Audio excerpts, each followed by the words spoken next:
Welcome to Ed's Not Dead Teacher Tips. This is the time of the show where the three of us discuss tips for teaching that will hopefully help our listeners out there with what they're doing in classrooms. For our first installment of Teacher Tips, we are going to start with those tips that will help teachers at the beginning of the school year. So let me set the scene. It is the first day of school. You're in an elementary, middle school, or high school classroom. Mr. Siddons, what are some key tips for teachers? I think the one thing that I think takes a lot of time, but if you do it and put the time in, it pays out in major dividends later in the year. Obviously, everybody gets like their kids' information, their phone numbers, their email address of parents or whatever.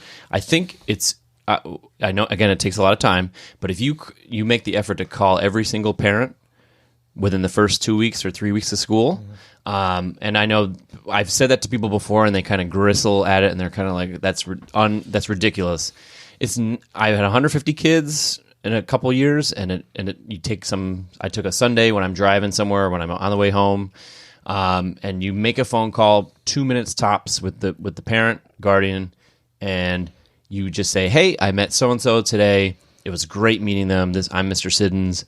If you have any questions or concerns, here's my email address. Here's my phone number at school. I gave them my cell phone, and I never had any issue, but I know some people might not be pleased with that. But then if stuff comes up later in the year, November, December, where things get tough for kids and for teachers, you can go back. You already have that positive note of contact with the parent, and you're not automatically having a negative thing to say. And I will say there are parents that pick up that phone that first time I call them and take a guess as to what they say sometimes. What'd he do? And I had parents so many times be like, I've never gotten a positive phone call home. And it's such a powerful way to start the school year. Very nice. And I will say he definitely did. I remember years ago driving somewhere with you, and it was like a Friday. I think we're like, it's going out of town or something. Mm-hmm. And he was in the backseat calling parents. I'm like, what are you doing? But he did it. Yeah. I remember he did it when he taught Project Success. Yeah. All right, so you practice what you preach. Good job, Mr. Siddons. Mr. Krabs. So one thing I was always really big on, still am big on, and important is kind of like the first time kids enter your room, what messages are you sending? Like, what are you asking them to do? Mm-hmm. And for me, it was always making sure that they had a specific assigned seat. It's not permanent. It's not forever.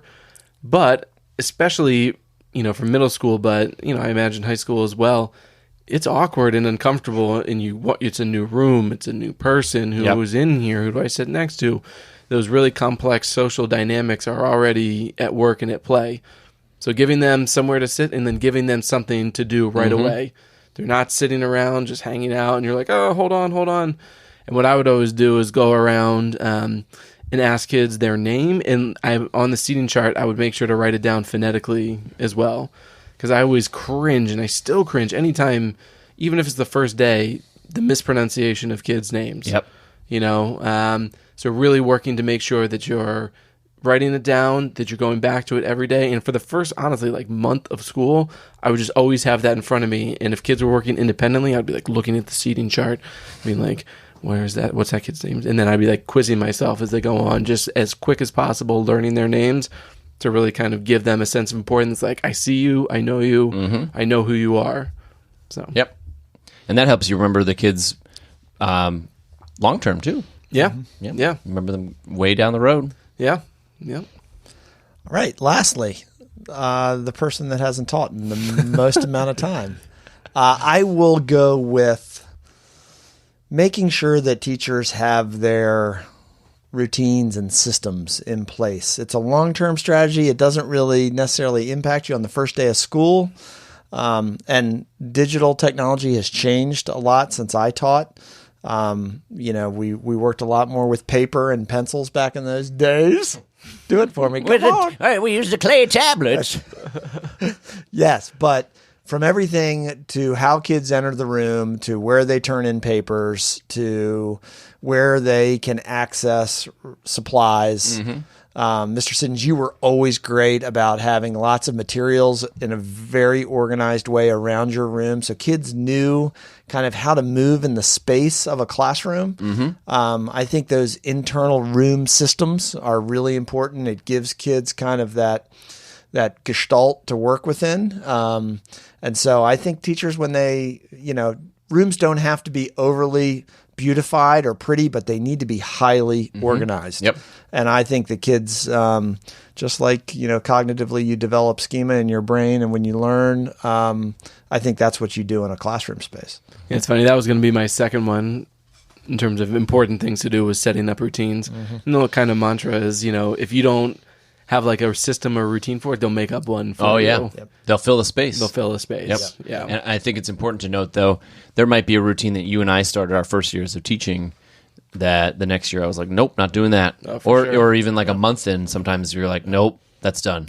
Do you know what book I always reread? And it's going to make me I know. so old. Harry Wong. Harry Wong, man. The first days of I would school. always go back and just kind of... Okay, I never read that book. What?